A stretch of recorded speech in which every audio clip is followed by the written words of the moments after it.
প্রথম দুটি অগ্নিকাণ্ডের ঘটনায় সরকার নীরব থাকলেও বিমানবন্দরের নিকটবর্তী সেই কার্গো ভিলেজের আগুনের ঘটনাটা সরকার অন্যভাবে দেখছে। সেই কারণে সরকারের পক্ষ থেকে একটা বিবৃতি দেওয়া হয়েছে। বলা হচ্ছে, নাশকতার বিশ্বাসযোগ্য প্রমাণ পেলে দৃঢ় পদক্ষেপ নেওয়া হবে। এমন বক্তব্য কেন দিচ্ছে? তারা বিপদটা কিন্তু টের পেয়ে গেল যে হযরত শাহজালাল আন্তর্জাতিক বিমানবন্দর অরক্ষিত।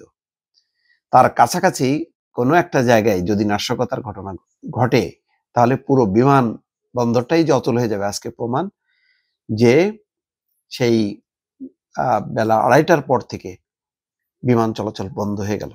প্রায় 10-12টা বিমান যে ল্যান্ড করলো চট্টগ্রামে, কোথায় ঢাকা, কোথায় চট্টগ্রাম, এবং যদিও রাতের মধ্যেই নিয়ন্ত্রণে চলে আসবে বলে তারা বলা হচ্ছে, কিন্তু এটা ঘটনাটা অন্যদিকে টার্ন করছে কিনা, নেপথ্যে কিছু আছে কিনা সরকারও এখন সন্দেহ করছে। সেই কারণে একটা বিবৃতি দিচ্ছে তারা।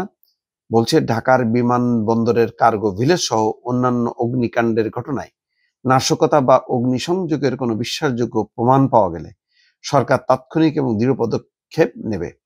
শনিবার রাত 9:45টার দিকে সরকারের বিবৃতিতে বলা হয়, কোনো অপরাধমূলক কর্মকাণ্ড বা উস্কানির মাধ্যমে জনজীবন এবং রাজনৈতিক প্রক্রিয়াকে বিঘ্নিত করার সুযোগ দেওয়া হবে না।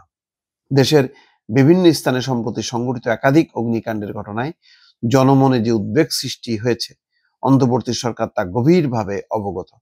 আমরা সকল নাগরিককে আশ্বস্ত করতে চাই, নিরাপত্তা সংস্থাগুলো প্রতিটি ঘটনা গভীরভাবে তদন্ত করছে এবং মানুষের জীবন এবং সম্পদ সুরক্ষায় সর্বোচ্চ সতর্কতা অবলম্বন করছে।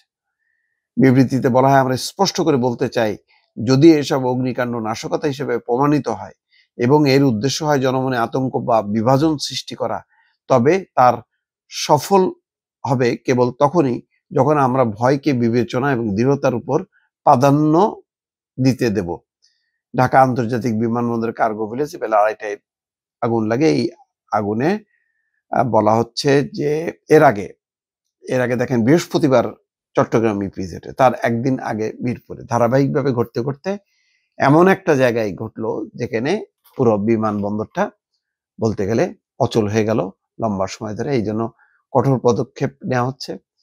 ইতিমধ্যে বিমান অসুস্থ, এই অগ্নিকাণ্ড, ভয়াবহ অগ্নিকাণ্ড নিভাতে যে 17 জনের মতো আহত হয়েছে, তাদেরকে সিএমএইচে ভর্তি করা হয়েছে।